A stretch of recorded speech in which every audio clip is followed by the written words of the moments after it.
Anthony Joshua versus Francis Ngannou, Clash of the Titans, is about to go down on March the 8th, and I am excited for it. Guys, you know that I'm an MMA guy. I'm not really a boxing fanatic, but I like to cover these crossover fights because I think there's a lot of intrigue behind it, especially when you're talking about heavyweights. We all seen Francis Ngannou's performance against Tyson Fury, however many months ago it was, where Francis looked pretty decent. It's safe to say that he surprised us all, especially the boxing fans. People thought that Francis Ngannou was going to be completely out of his league, especially in the boxing ring. And what did we see? We seen a cool, calm, collected, composed Francis Ngannou. All the C's... Oh, you see me cream eggs in the background there. Wait there, let me just hide this. So Francis Ngannou is looking great. I'm expecting him to be even better after that Tyson Fury fight, despite the fact that he lost. But we all know he didn't really lose. I was actually one of the only ones to pick Tyson Fury to win by decision. But when Tyson Fury won, even I was surprised. And I thought Ngannou got robbed. But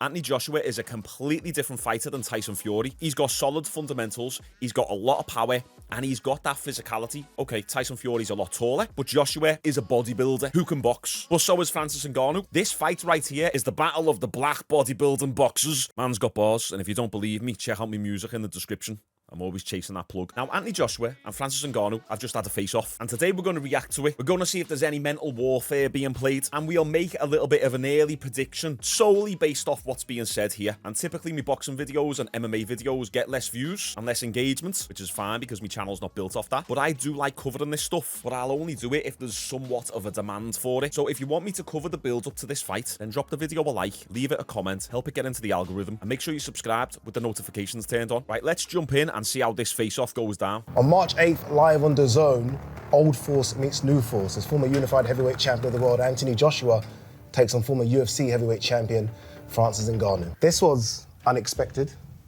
No one thought this was supposed to be the fight. This was supposed to be Deontay Wilder. Yeah. Sitting here. Yeah, that was my route. I saw that. Yeah, to stick in boxing. They spoke about this fight before, and I said, no, it's a gimmick fight. It's not something that I think is right. Crossing over when I'm still chasing heavyweight glory, you know? And then I think when they saw what happened with his last fight, the situation with Wilder, this opportunity presented itself. But I never turned down a challenge, and I'm looking forward to it.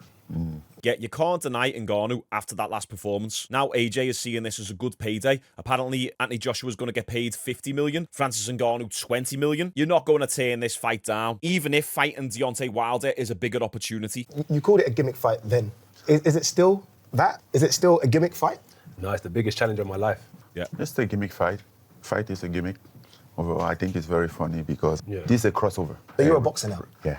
It's my second fight, my second pro fight. My two first boxing match, I'm taking the top two of the top three heavyweight boxer in the generation, so... Hey, it's not bad. And just imagine this. Let's say Francis Ngannou gets the win over Anthony Joshua. Then Francis will most likely fight the winner of Usyk versus Fury. And if he wins that fight, he's going to go down as one of the best boxers of this era, this generation, in 3 fights. After a really good performance against Tyson Fury. What did you make of that performance? Surprised? No, not at all. I researched Ngannou and I watched Tyson Fury box a number of times. People claim he's the greatest of many, many generations. But I think if I box Tyson Fury, a lot of similarities will happen in the fight. So I'm not surprised at all in terms of his style, who Fury is. Okay. It's just a boxing match. Well done to both of them. They put on an entertaining fight. But that's in the past. That's how boxing is. And we move forward now. Fighting words from Joshua there. He reckons that if he fought Fury, it'd go a similar way that the Ngannou versus Fury fight went. Interesting. That's for another video, though. Tyson Fury. So where is he as a boxer? I mean, again, we saw that first fight against Tyson Fury. It was his first fight. Anything could happen. No one knew what was going to happen. He's ranked with the WBC now. He's always wanted to be a boxer. He's good. UFC champion. You know what it is? But not a boxer.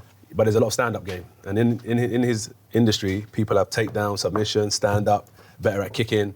So when he fights, he's fighting people that have aspects that are good in every category. So he might fight someone who's better than him in stand-up. So I've watched people that he boxes that are good at stand-up and how he's dealt with people at their stand-up game. He knows how to box. He's not, in terms of training, you probably do more rounds in boxing than, fair enough, than in the fight. But he knows how to box, he knows his way around. The only difference is one's a cage and one's a ring. I like that from Joshua there. He's acknowledging Francis Ngannou's skill set. He's not underestimating him. He's not saying that Francis Ngannou's a bad boxer. At the end of the day, when you've got as many knockouts as Francis Ngannou's got, all from punches, you have to acknowledge that he knows what he's doing and he is a legit threat. You're getting a lot of credit now from people saying you know how to box. I don't think you would have got that credit before the Fury fight. Yeah, but also you also have to understand that people will not believe in what they haven't seen. Like, you just come around with this guy that has a 0-0-0 on his boxing record, and you're telling people that he can box, and nobody have ever seen him in the amateur boxing match or in the Olympic or any type of boxing competition. So it's hard for people to believe that he can fight. People goes more about statistics, which get them wrong most of the time. I always say, like, if I walk in the bar, I get in the bar, I see a guy who never been in the gym in his entire life. He's coming after me violently. I step back because it's a fight. You don't know what's going to happen, you know. And somebody will go there and then just his determination throw some punch, and if he catch you, he catches you. You go down. It doesn't matter if you're a boxer or not. So you better be careful, right? I like hearing fighters say this stuff, especially about street fights, because anything can happen in a street fight. Everything is all speculation. We talk about it a lot here on this channel, but it is all speculation, and anyone can get KO'd in a street fight. I could KO Francis Ngannou in a street fight. Obviously, I'd absolutely get battered and sent to the shadow realm. But what Ngannou is saying is that you can't let your ego get too big. Always stay humble, because anything can happen, and it's the same in boxing, regardless if he's undefeated or if he's got a record of 0-0-0. I want to go back a couple of weeks to when this fight would have been made. Again, this was supposed to be Deontay Wilder. There are other names mentioned, if not Wilder. Filip Hrgović for that #1 IBF spot. There would have been other names as well. Zhilei Zhang potentially. Maybe even a rematch against Joseph Parker, the man who beat Deontay Wilder. Why Ngannou? I wanted to fight for the championship. I wanted to lead my career towards the championship. So, but this is still leading me towards the championship, though. He's a boxer, so I have to win. And when I win, I'll move on to fighting for the championship. That's boxing, snakes and ladders. You win, you go up, you lose, you slide down. So I have to win in order to continue on where I projected in my mind to get to. Yeah, totally. Even though Ngannou's only on his second fight, if AJ wins this fight, he's certainly going to be one of the next in title contention, most likely fighting the winner of Usyk versus Fury, and that's mainly because of Francis Ngannou's last performance against Fury being so good. Did you ever consider not taking this fight? When this fight was offered to you, was it a straight yes? I called. You asked for the fight? I asked for this fight. I watched him fight, and then I made a tweet. Why? Right away. Well, because there was an opportunity. I know that he was going to fight Deontay Wilder, and I saw an opportunity there. I made a tweet taking for this fight. I was calling for that fight. I was ready, and like, this seems like an opportunity that I can slide in. See, Francis Ngannou knew that Anthony Joshua was going to accept this fight, because I'm not a boxing fan, and you guys can correct me in the comments, but as a complete casual, what names are there in the heavyweight division right now who's going to have the pulling star power that Francis Ngannou's got? You got Deontay Wilder, you got Usyk, you got Fury, you got Joshua, and then you've got Ngannou. Obviously, there's a lot more boxers, and you guys are going to say a bunch of other names in the comments, but I'm talking as a casual, or someone who's just an MMA fan who doesn't really follow boxing that much, who's going to watch this fight. It's a good opportunity for both of them. Even AJ, because now a lot of MMA fans are going to watch this fight, and if AJ puts on a really great performance, he could potentially get a lot of new fans. It's exposing more eyes to the world of boxing, which inevitably is good. I think, like, when you have a good fight and then you had you fight well, that doesn't necessarily, even if you lose, that doesn't necessarily take you down as you think. You know, like, I'm coming out of a loss. Supposedly, we can argue, debate about that. I'm coming out of a loss, but I still have an opportunity, right? What more so matters is how you lose. If Francis would have got KO'd, this fight would not be happening, and no one would be talking about Francis Ngannou. It was the fact that he lost, but by a razor-close decision. That's why he's still in the mix. In that fight against Tyson Fury, obviously you put Tyson Fury down, but the world went crazy. I saw an interview you did recently where you said, if you were to put AJ down with the same shot, you don't think AJ gets up? Yeah, I have a doubt about that. Tyson showed that he's very resilient. I saw him come back from a knockdown that you wouldn't believe that somebody would come down. So I think he's probably one of the most resistant person out there, and that's not a disrespect to AJ. I don't believe that AJ would take what Tyson. You don't think AJ's resilient? You don't think AJ has a chin? As much as Tyson. That's one critique that people usually have for Anthony Joshua, is he can be a little bit chinny. He gets rocked easily. Not me saying it, it's just a common critique that we hear. But then at the same time, Tyson Fury's also being rocked and dropped multiple times. Who hasn't knocked Tyson down? So many people have knocked Tyson down. Do you both expect to get a knockout here? Is that what both of you are built for, knockouts? You did it in the UFC for so many years. You've been doing it in boxing for the last 10 years. Yeah. You knock people out, that's what you both do. Is that what we're expecting here? That's what they want. We'll see. What do you want? We'll see. I'm looking for, I mean... You know what it is? People underestimate me a lot. People underestimate me. You know, but no, I'm not saying you, but people, innit? It's not underestimating you. It's Your like opinion. knockout chaos. So, But who has knocked me out like that, like when I'm like this? No, that is not what they mean. It's like we both are going to look for a knockout.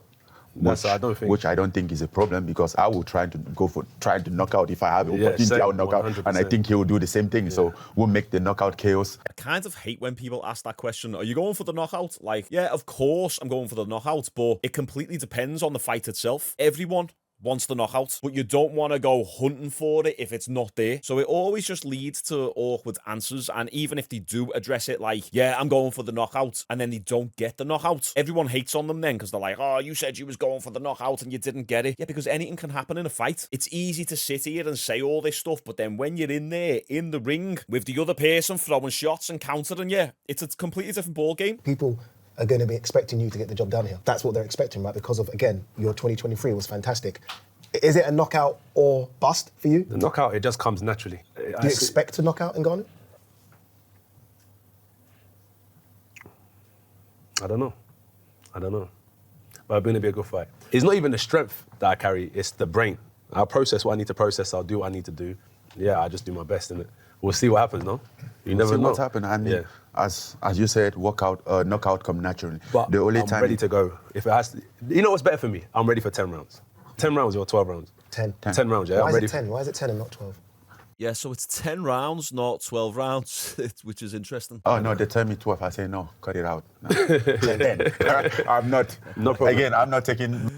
Francis Ngannou said, he said 12 rounds, but I asked for 10. Cut it out. My Tyson fight as a reference, like, oh, I'm a pro boxer now. I'm building up, right? I just came into it. I will know after 10 round, then 12 round, I say 10. That's very honest of Francis Ngannou there. He said, I'm building up, I'm just coming into it. Give me 10 rounds, don't give me 12. I can respect that because he's not being fake. He's not lying and saying, I didn't ask for 10 rounds. It was their idea. I asked for 12. He just owns it completely, so good on him. Did you expect this to be harder than Fury fight? Do you expect this one to be harder? Because he's a different style, right? I mean, physically the same as you. Style make fight. You know, if you asked me this question before, I would definitely say Fury fight would have been harder because Fury is somebody that is hard to figure. He has like an unorthodox side. You don't know what to expect from Fury. It's very weird. AJ is very orthodox, but I get in the fight and then I was there. Then I was able to find something that worked for me.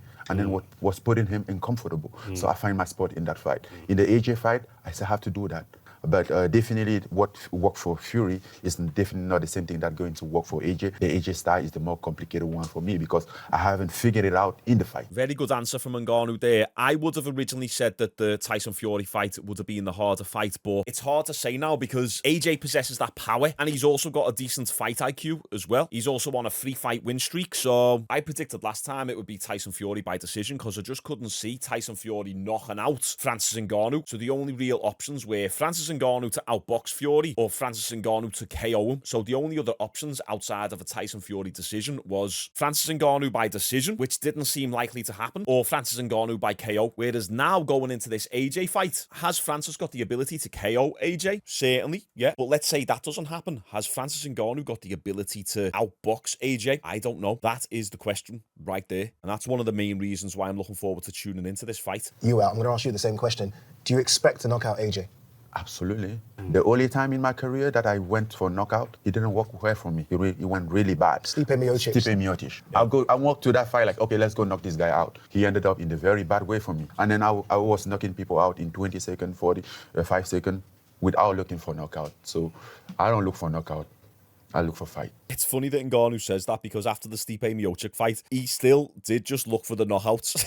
He would just run at people and throw crazy haymakers like pure windmills and it'd just touch the chins and they'd just get flattened out. So he says he wasn't looking for the knockouts when, from our perspective, that's all it looks like he done. Tell AJ how this fight plays out. For me? Well, when I look at this fight, I'm not a fool. I know that AJ is great at his game. I respect that. If I wasn't in the fight, I would have been betting on AJ. But as I'm in the fight, I'm betting on me, and I would take everything that I have in my stomach to come after AJ and do everything that's possible to take him down. And if needed to knock him out, that's how I'm going to come after him. But still want to knock him out. I'm gonna do that for my own legacy, for my own record. AJ, you've heard this before from so many guys sitting in the opposite table. Tell Ngannou how this fight plays out. Good fight. Styles make fights. He's a good switcher. I do the basics very well. Very well. I can counter punch. I can move forward. I can move back. I'll do whatever it takes. I will be victorious. I have my own legacy, my own chapter, my own destiny that's destined by God. Everything is designed for me to come and be victorious and move forward in my life and move forward in my career. I'm looking forward to the challenge because it gives me opportunity to learn so much about myself. As much as it's about Ngannou, is as much as it's about me. The challenge that I have in front of me only makes me learn about myself. He's not the challenge. I'm the challenge. How far can I go? And I'll do whatever it takes to get past whatever's in front of me. May the best man win. Well done, guys. May the best win. Okay, right, I am really torn on this one because on one hand, I'm an MMA guy, so I'd love to see Francis Ngannou get it done. Coming over into boxing, proving that MMA is the best combat sport in the world. At the same time, Joshua, he's from the UK, my home country. I want to support the fellow countrymen, so it's hard for me to judge this one. What we've seen from this face-off, if there's anything to take, is that Francis Ngannou, he was playful, he was relaxed, very smiley. Look at his little happy face. Oh, he's lovely, isn't he? Someone needs to make a little teddy bear out of him. And then you had AJ, on the other hand, who was very stoic, who had that 1,000-yard stare. He didn't break eye contact. He looked focused. He looked ready. He looked intense. So you got someone who's really relaxed, and you got someone who's really focused and intense. Obviously, AJ is still going to be relaxed, and Ngannou is still going to be focused. But I like the look that AJ is given here. He looks like he means business. He's coming to prove himself here. He's on a 3-fight win streak. Obviously, he lost against Usyk before that. Francis Ngannou is coming off a loss, but in his mind, he's going to see it as a win. And I would usually bet on the person who has the momentum or who's being the most active fighter.